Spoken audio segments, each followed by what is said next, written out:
the stage you're on in your journey, regardless the size of your company, regardless of your year turnover, we are all the same. We are Yeah. all together and we share our fears, our frustrations, and our struggles.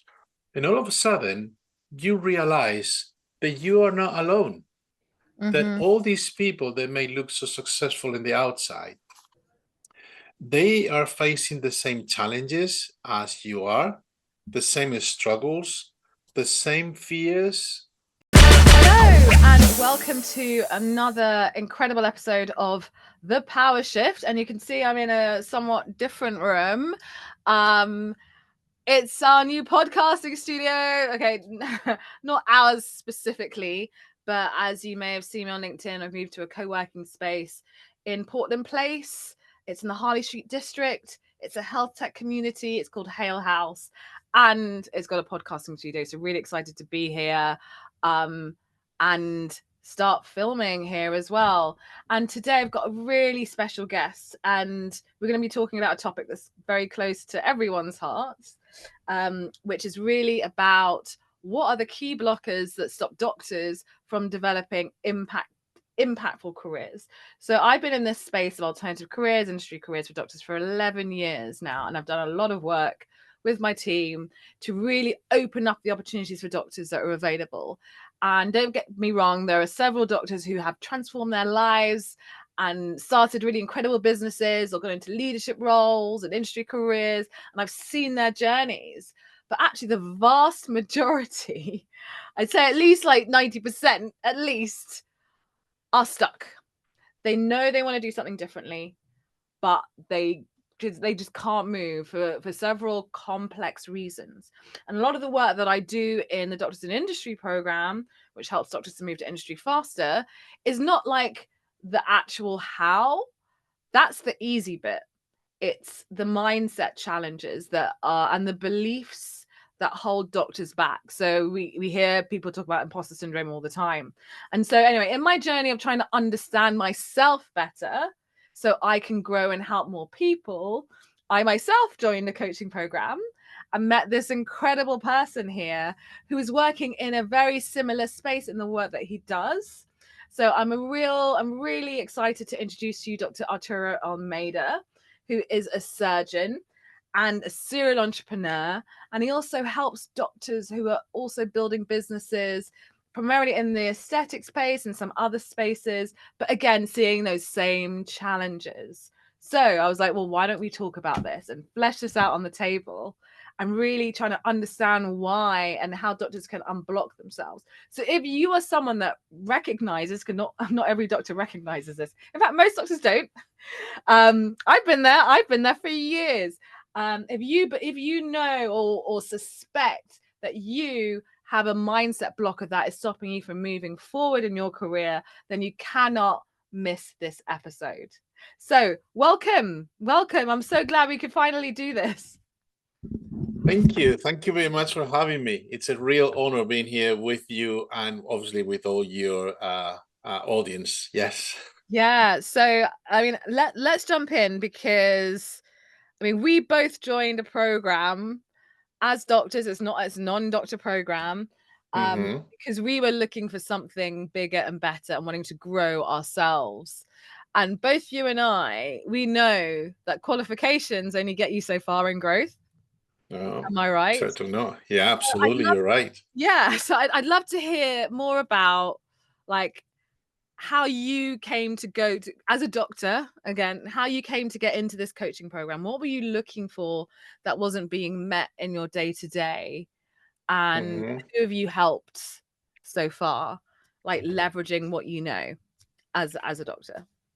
Well, I mean, it's a great question because I knew about this coaching program called G Coach by listening podcasts, which I'm an avid listener to these podcasts, and then I was listening to marketing podcasts, and you may think, well, what a doctor is doing listening to marketing podcasts. Well, because I've been in the business arena for many years, and I've done many trainings to learn business skills, to, as you said, to help you to know yourself much better, to understand the way you operate, basically. And then obviously I've been able to help a lot of people, but I was missing two things. One was the connection with other similar-minded people, other groups of entrepreneurs that were based here in the UK, but also in other countries.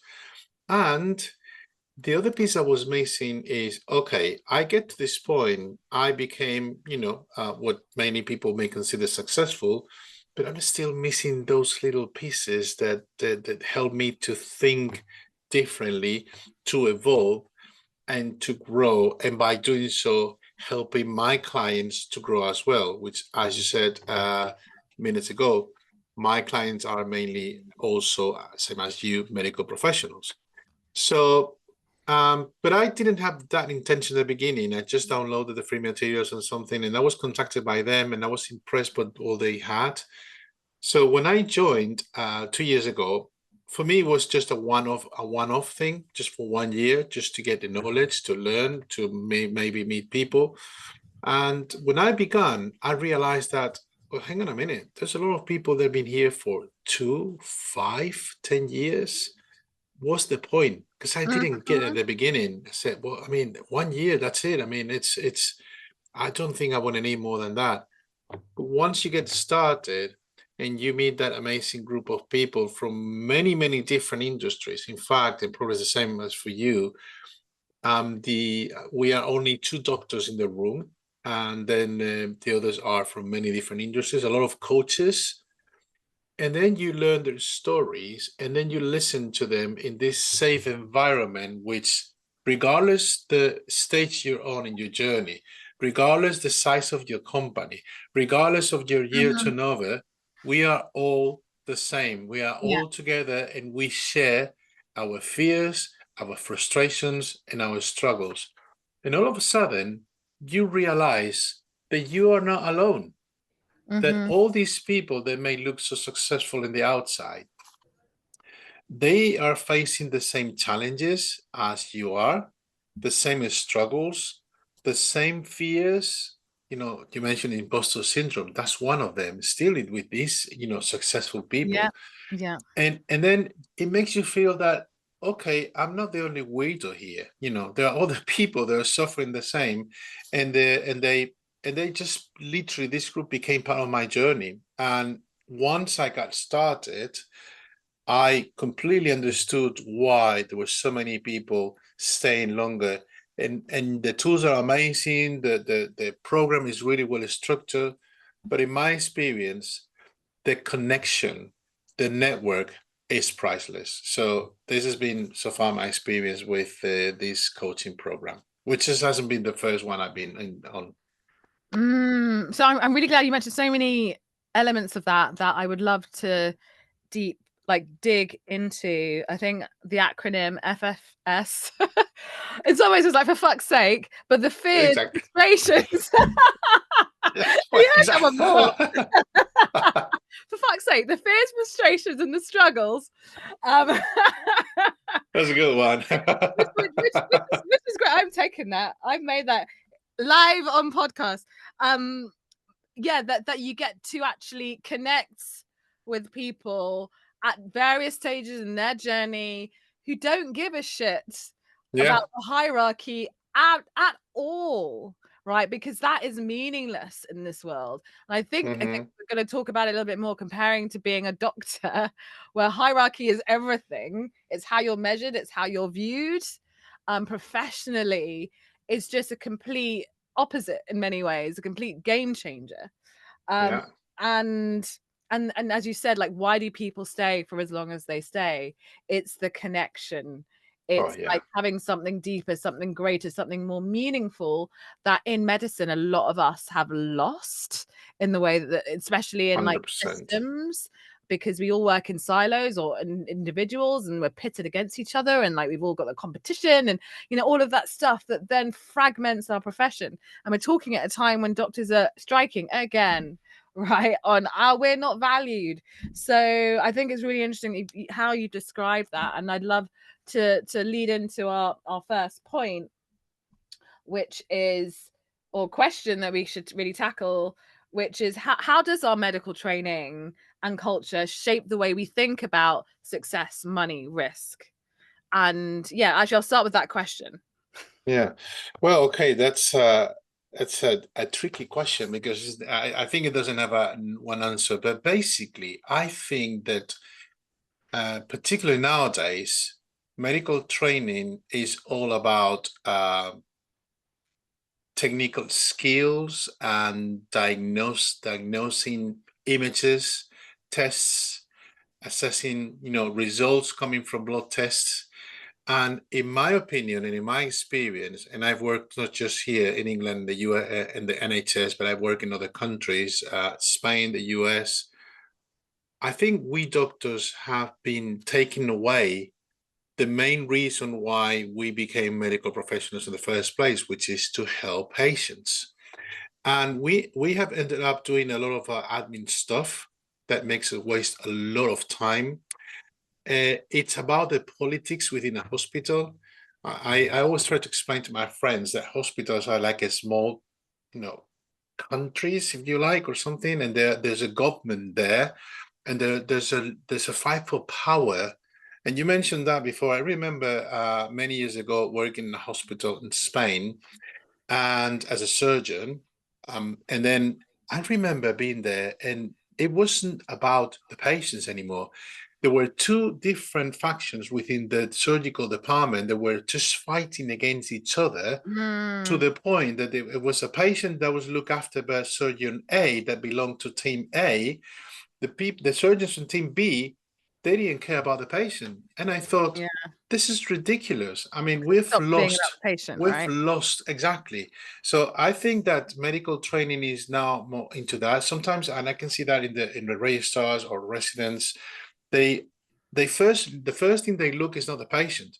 They look at the ultrasound scan, they look at the CT scan, the report, the blood tests, and then once they get a picture of that, those tests, which are not the patient, they get a couple of diagnoses in their mind, and then they go to the patient.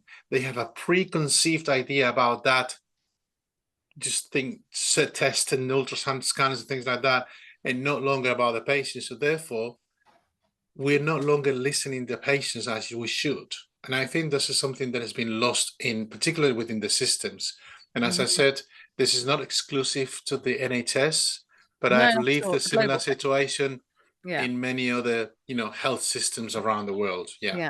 I guess the question is like, why have we stopped listening to patients, right? And how does that relate to how we progress in our careers, whether that's clinical, whether that's leadership, whether that's industry? Yeah, I'd love your thoughts on that.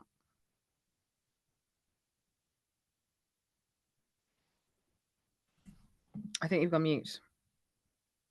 I've lost you completely. Can you hear me? I think. Okay.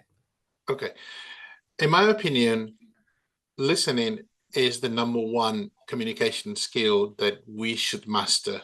But I'm not talking about hearing the noise. I'm talking about actively listening to people, trying to understand their deepest needs, not just about what they say to us in the first place, and asking open-ended questions so we can really understand the deepest needs and what they want to get out of us, the doctor.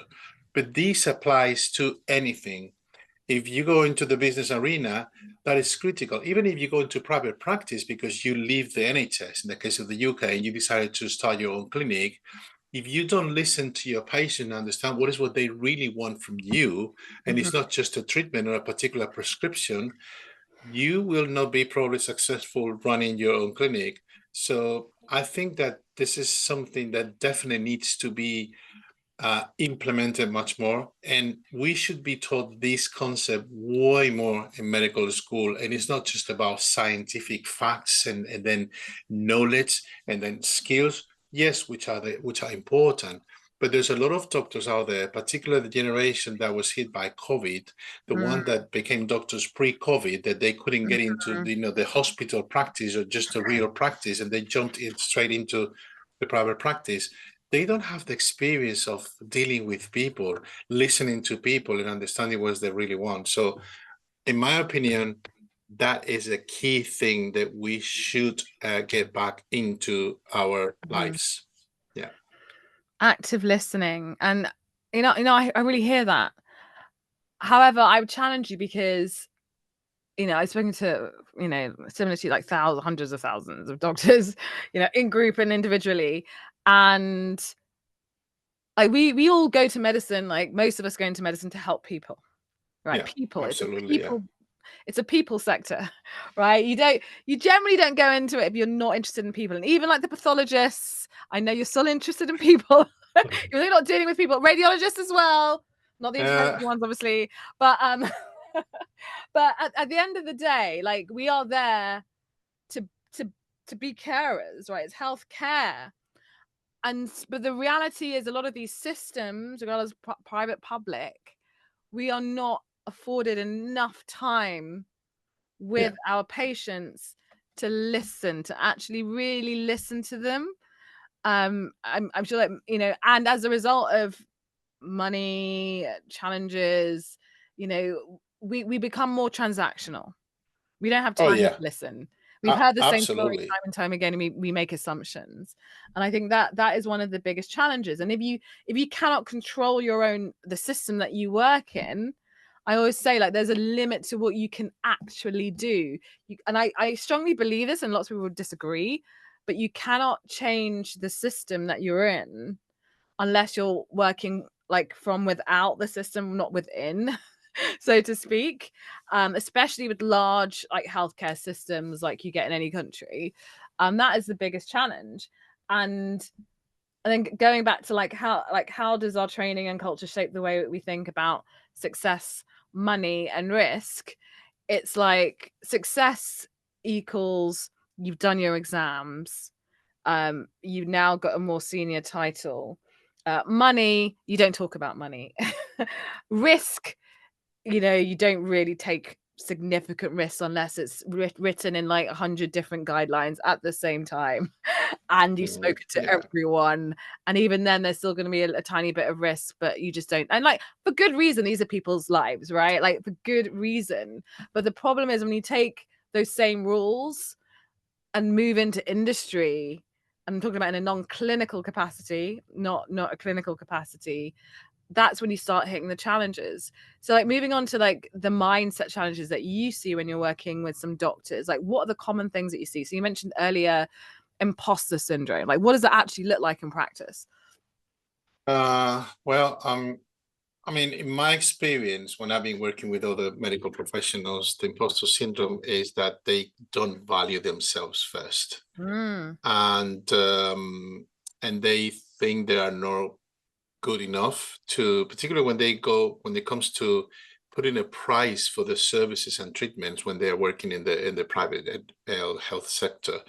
But a similar thing may occur within the health system. I met many doctors, surgeons working within the health system, and when you ask them, why don't you do something different? Why don't you just try to approach it in a different way? I said, well, I mean, why bother?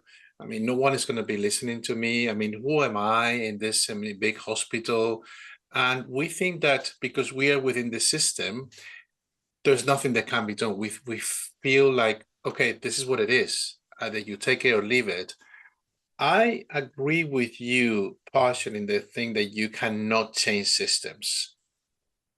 And for that, my best answer is, well, just go ahead and create your own system and just take the bold step and get out and create your own system.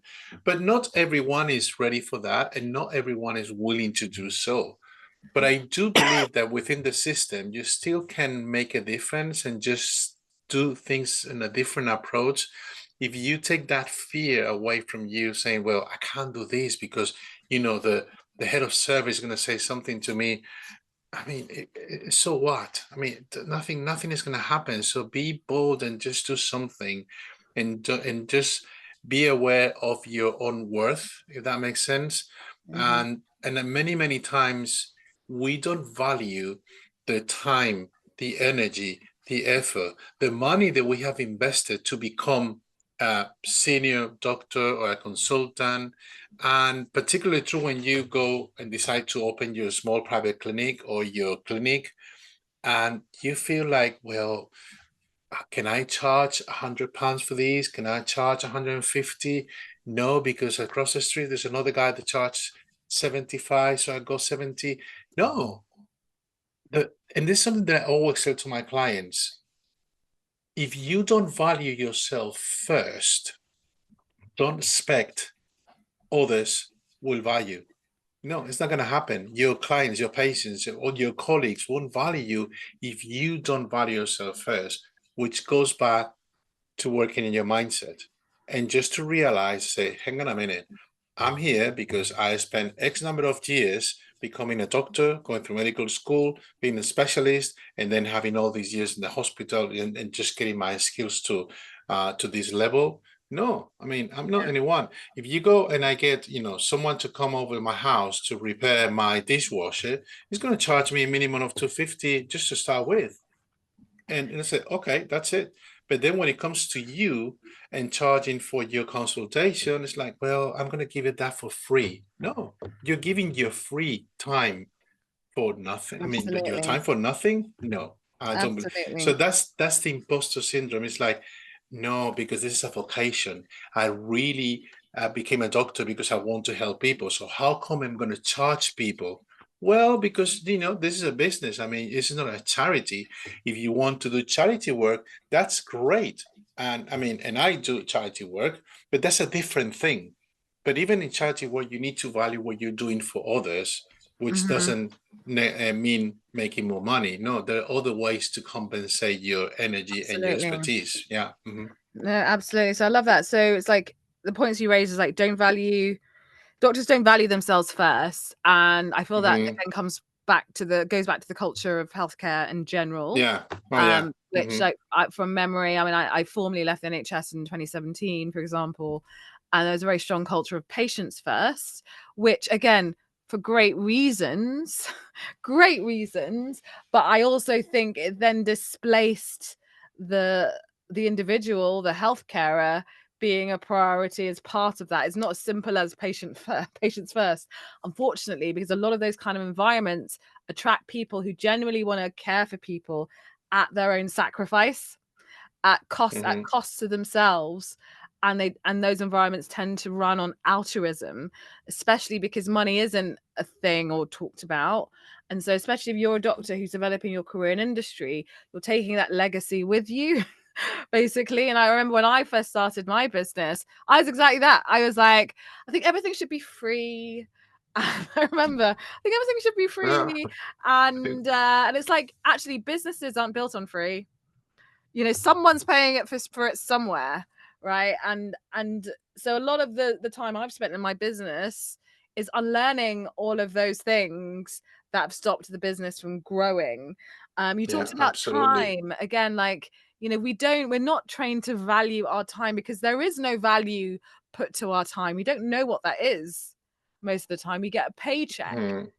Yeah. every month, right? And they're saying True. this is Yeah. what we value you as. You may agree or disagree, or no, you don't know either way, but you take it home, right? But outside of industry, I think the biggest challenge I see doctors face is actually putting a number and a value, like, because I so many times we get this question come up in our program where it's like, how do I price this? What do I ask for? And will they get upset? Right? Which are like really great questions. And I've never said to any doctor, I've never said, well, you've got to charge at this or you've got to charge this rate on, because that is not No. the process for charging. Agree. Your price is your Yeah. price. Your price is your price, Yeah. right? And then what I said to them is, listen, just think of a number that you feel more or less comfortable with Yeah. and stretch it at 50%. least 20%, 20, 30%. I mean, I say between 20, 30%, but you need to feel the stretching thingy. Yeah. Otherwise, you feel comfortable and then you will not grow. And then eventually, this number will keep growing in your head, and then you realize, okay, there's people out there, they're willing to pay this money, because that means that they see the value of what I'm giving. Well, and then you grow, but it's about constant growth and growth and growth. The growth never stops, never. Absolutely, that growth does not have to stop until you decide that you want to stop, right? Yeah. And the third point you mentioned was the money piece. So most doctors do not have a relationship with money in a clinical sphere, especially when you're starting out, and that will be a problem if you're developing a career in industry. You need to have a great relationship with money. If it's like managing money, understanding money, like all of that stuff, because money is I like to say, it is a renewable resource. And I find that a lot of doctors come in with a scarcity mindset. I mean, in some ways I've got a scarcity mindset that I'm aware of, most importantly, which again is a huge blocker, as you've outlined about pricing. If you're someone going for a role and you're like, what salary I get this thing, so what salary can I get? I get that question a lot. I don't even get, what salary can I get? And that's what we're used to asking, but it should be, what value am I offering this organization? Exactly. At what level do I value myself? Right? What do Exactly. I want in exchange for that? Right? Yeah. That is the question you should be asking And it. you need to put a price for your hour of work. And we all have a price, a fee. And when I say this to my clients, they say, well, but I'm going to be working there the full day. Well, just consider how much do you think is your hour worth? I mean, and then you say 100, 75, 150. Just put a number and stretch it, and then multiply for the number of hours you're there. Simple. And then for those that are still thinking on the salary mindset, but you made a big point, which is about the money. And one of the biggest learnings I had about this, and is when years ago, I was still in Madrid, not here in the UK, and my wife and I attended this course, this 3-day course, a 3-day seminar called the Millionaire Mindset by T. Haverker. And when I did so, and he spoke about the blueprint that we all have with the money, and there are basically 4 different blueprints, I quickly realized, for the first time in my life, that my relationship with the money was exactly the same one that my dad has. Okay. And then I thought, okay, so look, okay, like, hang on a minute. I mean, so this, I mean, I can clearly see myself in this blueprint. And then it was the first time when I realized that was the first thing that was to be aware of. There's my own relationship with the money. Back in those days, I was doing a lot of surgical waiting lists in Spain, and I was making, a very nice amount of money, but it never stayed. I was just always a person that loved to give things to my friends and the people around me, and it was just, I have the money, I'm going to enjoy that with the rest of the world, and not just to save or invest it or something. My dad was exactly the same. And then so I began to change a lot of things after that 3-day seminar. And I read the book, and I attended again the seminar here in London.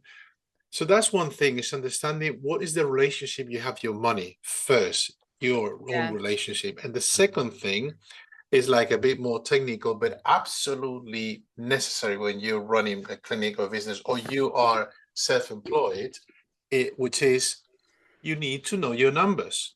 There's no other way. I mean, if you price your service at, say, 200, the question is why? Have you considered all the costs? Yeah, I mean, the product that I use is 100. Okay, what about the other things? The overheads, the hiring of the room, your own, how much is your time, your fees, and all that sort of things, and then realize, well, the profit I get is just nothing, or even less than that. So those 2 things are really important, and we in particular have never been taught about finances at all. No, absolutely. And I think that's one of the reasons why we have money as a module, and we've got doctors who can teach entrepreneurial finance as well as personal finance, on our program, because that is a massive, I say, blind spot, gap. But another really important reason why you need to know your numbers and money is we're moving into the whole like the commercial mindset. And I think this is another mindset trap I'd love to explore with you. So a lot of doctors, you know, they develop their careers in industry, or they move into industry and they see a job and they're like, I do actually just need to go and just do an MBA and then I'll be good enough. Again, it's the qualification mindset, which I talk about extensively because we're all qualification junkies. But like there's this belief, again, because we have a lot of beliefs, there's facts and actualities and beliefs, that we essentially, the only way to really develop a commercial mindset is to do a degree in it. Basically, and that's where, and at the end of the day, an MBA is not an inexpensive way of doing it. It's one way of doing it. It's not the only way of doing it. 100%, And again, it's the mindset that a lot of these employers are looking for, the understanding rather than the tick box. Because a lot of people, it's relatively easy to get a tick box, and that not translating to the mindset. And that's isn't that true, Avina, that a lot of people that has an MBA, they are not really entrepreneurs. They're chasing the MBA to become, you know, C-suite executives of within the corporate world, but not an entrepreneur. I mean, because MBAs don't really teach you all these things that you're going to need if you decide to take this leap into the industry. It's not practice. There is a difference. Absolutely, yeah. Like in med school, we go to med school for 5, 6, 7 years, whatever. But the real learning happens when we start working. And Absolutely. I think a lot of doctors kind of don't realize like how much we learn when we're working, and actually that is the goal, not the degree itself. But because we're conditioned to believe if you get this exam done, if you get this degree, and then you'll be good enough, like that is the challenge that we're constantly seeing. So I mean, these are really cool facts. And the other mindset element that I'd love to explore with you before we go to the last question is about being seen. So there's this humility. I mean, I'm not even sure where it comes from, and I kind of know why it happens. But as doctors, we tend to be quite we keep to ourselves, no matter how high. So, for example, I know I've seen a lot of doctors. There's one particular doctor who has an honors. So this is a king's honor, by the way. This is like Empire Award, right? as well as all the other degrees and qualifications and awards they have this, right? And I had a conversation with them, a very long conversation with them. I was like, wow, it's amazing. Like, what are you doing with it? And they're like, well, you know, allegedly I'm at the top of my game, but I hate my job. I hate what I'm doing. I feel depressed. And actually, financially, I'm trapped in this job. So I've got a mortgage, I've got a family, and I can't seem to like get to the next career point. I can't seem to get any consulting roles, and I just don't think I'm good enough, right? And again, that's totally a mindset challenge. It's a belief that they're not good enough, right? And this person was not allowed to talk about their king's honors at their appraisal.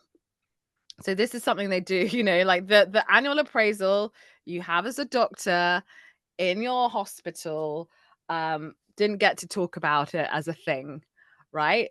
Wow, I mean, in the appraisal, there's a specific section that talks about awards and things. I mean, allowed to talk about it, you know, and again, it's like that kind of, I don't know, culture of like, don't brag about your achievements, because this is something I had, because like when you move to industry, you might talk about, oh, I've got this degree and I've got this degree. No one gives a shit. They want to know, how can you help me? What problem are you solving? Yeah. And how can I find you? And do I even know you exist? Right. And a lot of doctors struggle to show people that they actually exist, because they think, oh, like people just like will see me and like they'll think, oh, what am I doing? I shouldn't be bigging up myself, and I don't want to be.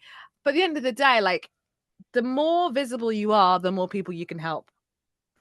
If you're not visible, you cannot help people, because they don't know you exist. Exactly. And it doesn't need to be online either, because you think, oh, do I need to go on like social media? You don't. You just need to tell people I always say, look at your phone, look at the last 10 DMs that you have, tell each and every one of them what you're doing and what you're looking to do, and say, do you know anyone? Right? Very simple Hmm. task. That and then just do that on repeat. Yeah. Basically, like if people got like thousands of people, just do it on repeat. But that visibility piece is a big challenge for a lot of doctors. But what have you seen? Well, I mean, I think it's also a generational thing. Mm, My experience is that all the doctors are more, let's say, shy to show their own, achievements or things that they've done throughout their career.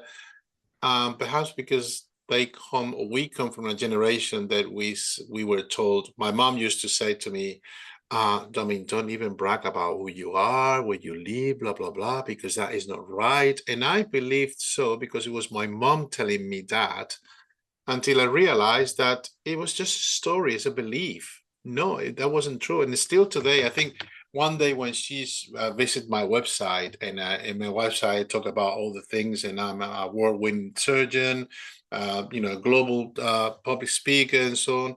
I remember my mom saying, I think you shouldn't say all these things. You know what I mean? I mean, I think it's a yeah, generation thing. Apart from that, it's true that we in medical school, in the medical environment, it's like you're supposed to get to this step ladder, and if you're yeah, here, and if say that being here, you achieve something that is way higher than the guys here, you're not supposed to say anything because that may be bother the guy up here. So you respect that and then you stay low and a low yeah, profile. And well, within the system, I still disagree. I think it's absolutely fine to say it, loud and absolutely. clear. I mean, because you need to be proud of your own achievements, and if it Yeah, bothers anyone, that's their problem, not that's their yours. I problem. mean, like, I always but say, if they don't want to talk about it, who if they don't want you to talk about it, who is that serving? exactly, exactly. But when you go out in the industry, you better sell what you are and how you can serve others, because otherwise you could be the best kept secret. Yeah, So you have all these things and you know that you can achieve all these and you can help all these people. But if you don't want to bother anyone and you don't want to say that aloud, loud and clear, the world is not going to know. And it's true that the more you get yourself visible, the more likely you're going to have these trolls, particularly in social media, that they hide behind the screen, yeah. and they may start to say, not precisely nice things about you. In my experience, when that happens, it tells you that you're in the right place, Oh, because then absolutely. you're stepping on some stone, and then you start to complain because no one wants to be perceived as they are less than you, and you don't do that for that reason, but you Yeah, want to show what you can do to help others, so you can attract your audience. And I think your message should be this one, that attract the people that you really want to serve, and at the same way push away all these yeah. people that that you're not interested in working with. Absolutely. I mean, I actually met Stephen Bartlett last night, and read his book. And actually, I talked to him about his book, which I happened to read. And actually, we didn't talk about this particular point, but that this part resonated with me in his book. And as a result of that, it is like being visible is not at all about being liked by everyone. In fact, like what you again strategically, the best thing that you can do for yourself, especially when you're going out there promoting what you do, um is to really like polarize. So like have a Yeah, real like put the flag in the sand saying this is who I help, this is who I do not help, yeah, and have really kind of like polarized views, because when I came into it I was all very neutral. I get that side and I also get the opposite side and I get that side, and like, but then people don't know where you stand. Right? It kind of reminds me of Hamilton, like, who are you for? But it's literally because the right people will come to you if you've got very specific polarized views. So for yeah, example, like, I am very much for doctors developing their own careers on their own terms, right? No questions asked, no end point. And I believe that all doctors should have the capacity to grow their own businesses. I'm very much into entrepreneurship because it is, from all the exploring I've done, the only way to create something that's yours, that you control and make an impact at scale. Once someone else owns it or controls it, you do not have that capacity. And so I will say that again and again and again. And that's an example of a polarized view, because the opposite of that could be like me saying, I believe doctors could be doing entrepreneurship, or they could be getting a job, or they could stay, and all of them is fine. Right? I could be saying that all the time. And actually I do believe they're all fine, because everyone's different. But the message, as you said, the message I put out is pretty much totally visibly the entrepreneurship bit, because then it will draw people who are more interested in that. If I'm for everything, the message will be diluted and no one will be interested. Yeah, So absolutely. I'm pushing away the people who are like thinking about everything and anything, because they're confused, and I can't help confused people. I can help people who know exactly what they want. And obviously there's the clarity piece at the beginning of any journey that you talked about, which like everyone struggles with clarity. But if you know I'm geared towards building something of my own, I can help those people. That is the only clarity that you need. So yeah. Yeah, I mean, one point that you made is really important. I think it's just about this, the message, but also it's true that be liked is one of the basic human principles. You want to belong, you want to be part of something. It's just ingrained in our minds, in our deeper brain, which is how we react, myself included, at the beginning of your journey. Because perhaps we doctors, we're here to help every patient. We're here to help everyone, particularly when you work within the system. Well, I mean, you don't have to look for clients. The patients come to you because you're part of the system. You don't have the opportunity to choose the patients that you want to work with. You have to work with anyone. So in a way, it gets ingrained into your brain that you have to serve everyone. You're here to serve everyone.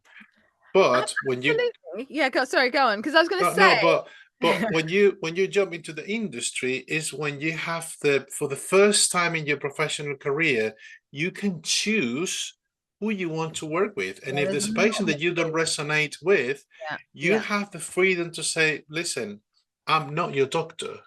I'm not suitable for you. You may need to find another doctor that may fulfill your needs. But that takes time. It doesn't happen. It didn't happen to me like straight away.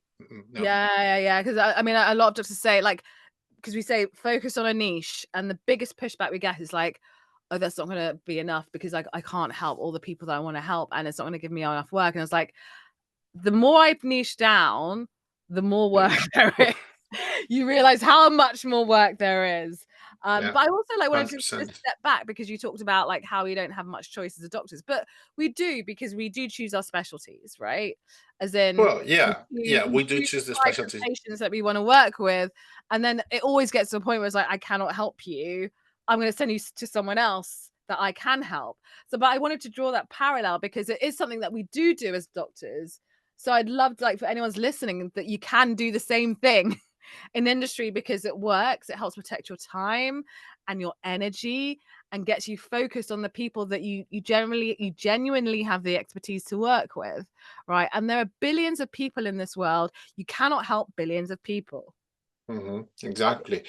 But that was a great point. I mean, to protect your time. And there's another, I mean, it's and everything is just related, right? I mean, like, one of the things that we also have to learn from being a doctor and then going out into the industry is to set your own boundaries.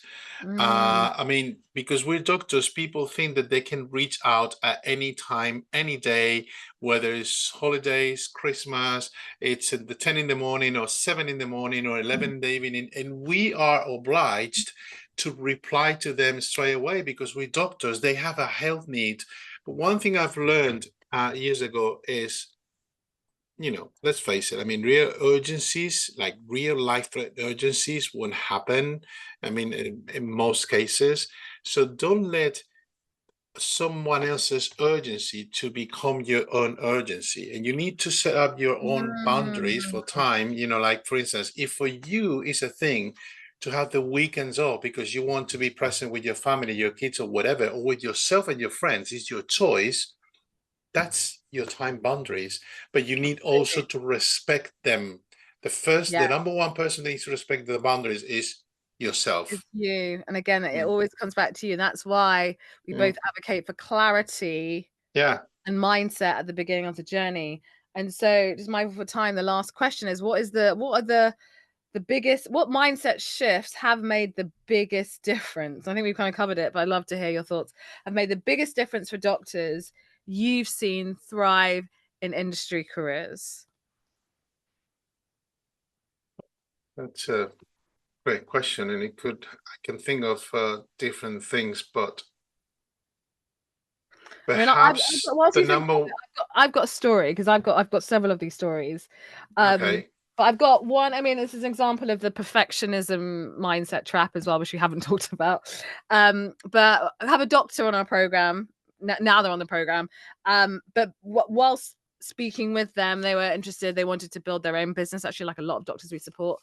And they just didn't know how to get started, and was working on the business plan, right? And said, hey, I'm working on the business plan. It's not done yet. I can come back in about 5 months' time, right? And then I'll be ready. And I challenged this person. I was like, at the end of the day, you can write your business plan, but you're not going to know it's going to work until you start actually doing it. Oh, yeah. And if you wait another 5 months, you just wasted 5 months of your time not earning money, not learning whether your business plan is actually viable, not helping the people that you want to help with your business, right? This is the health business. And so they decided to take the leap. Within a month, they were literally within the first, this happens a lot. This is like a standard story in our program. Within literally a few weeks, they were being approached because they became more visible. They were clear on who they could help. Within a few months, actually no, within 2 months, they started getting paid clients. And this is another mindset thing where it's like, I had to drag this out of this person because they came onto one of our group sessions and started talking about something else, like a podcast. And I said, how are you getting on with your coaching business? Have you launched? It's like, oh yeah, I've got 3 clients. And I'm like, 3 paying, you did not mention this. Because I literally and so it's just because I get that a lot. Doctors don't celebrate their wins or their successes. Oh, yeah. So this is a culture we've also built in our program. Yeah. But this person got the successes in the first few months, and had they gone and done their business plan, they would not be making any money or doing any of the things, building their authority, getting known in their niche. And so it's that delay, like the delay. I want to get this perfect. I want to get this 100% before I do anything. I think that's the biggest mindset challenge I see doctors. But I also see once that's unblocked, it creates the biggest transformation, because you haven't delayed. You're just learning in the doing. And we say action takers, they always win. Even if you fail quickly, and then you iterate, because that's how you become successful. That's how all the successful people have become successful, by failing a lot and doing things quickly and learning. Oh, yes. Oh, yeah, absolutely. But yeah, how about you? Yeah, I mean, I would give you like the 2 main things that I think it's important about mindset, and I tell my clients. Number one, said that before, value yourself first. Give yourself the value that you deserve. You are not a commodity. You are not an injector. You are a professional, and you should embrace that. So value yourself first. Second, it's always better done than perfect. Just what you said. I mean, always. Years ago, I've met this guy in Spain, a business owner, many years ago, and he said something to me that is stuck in my mind, which is, say, Arturo, it's always better an imperfect success than a perfect failure, which struck me like. And I've been there. I've been trapped in that perfection thing, and then and you said it right. The only way to learn is by making mistakes. That's how we human beings learn to walk. Yeah. I mean, we just forgot. Yeah, man, we forgot about that, but we learned how to walk. Yeah, but just failing and failing. Imagine a baby just falls off the first time and said, "Okay, I give up. I'm not going to try." I'm not going to try again until I sitting down. No, they keep trying until one day, okay. That's it. It's the same thing. It's just to repeat what made us human beings and successful and the top of the species. It's just about thinking about these little things. Well, that's right. I mean, that's how we all learned to walk, by failing, and eventually we just achieve that. Yeah. Absolutely. So, I mean, this has been an incredible gold mine of mindset amazingness. We've covered so much on really, like, the things that come up for me is about tackling imposter syndrome is a big one. Yeah. Time, money. We've just talked about perfectionism being a big one. Importance of, like, active listening, especially when you're with your patients, like doing what you can in the system if you can't get out right now, but recognizing that if you really want full control over something, whether you want to build something, whether you think something can be done better, you can do it better. You have to believe in yourself, but do it on your own terms. And it's very difficult if it's within a system. So yeah, I mean, and also, may I add something else? That was another thing. Value yourself first, being the final take home, and better done than perfect. So Arturo, I want to say thank you so much for your time and joining us in this really insightful conversation. If anyone wants to get hold of you, how best they do that? Well, they can connect with me on social media. It's at dr.arturoalmeida.com and Instagram. Same is for Facebook, LinkedIn, and also on my own website, which is www.arturoalmeida, which is my full name.com. And I'll share with you the details. I mean, and then from there you can contact me. You can even, if you want, you can book a call with me, and many other things that we offer in our website. So yeah. Brilliant. And I will add just one last thing, because I think, I mean, if for people who have been watching us, I think if one thing is clear is that we are both very passionate about what we do. You mentioned before about, these professionals, really highly qualified professionals that are completely burned out, that they feel that that's the only way. There's no escape from that, rat race. But I will say to them, whatever you do it with passion, feel it, live it. And when you do it that way, it's no longer a job. It's something that you do with passion because you really want to give to your clients, to the companies, or whatever you're working with. And you don't give up because it's fucking hard. Oh, yes. That's all I'll say. You're right on that. You gotta be passionate about it because it's fucking, literally, there's so many obstacles. Oh yes, I mean, it's not a line like this, it's just like that. No, exactly. And the only way you're going to stay on that track is that you are genuinely passionate about it. Yeah, right. Exactly. Or it serves a real deep underlying need that we kind of touched upon today. You know what? Thank you so much, Arturo. Right. Thank you so much. It's been a real pleasure spending this time with you. Thank you so much for inviting me.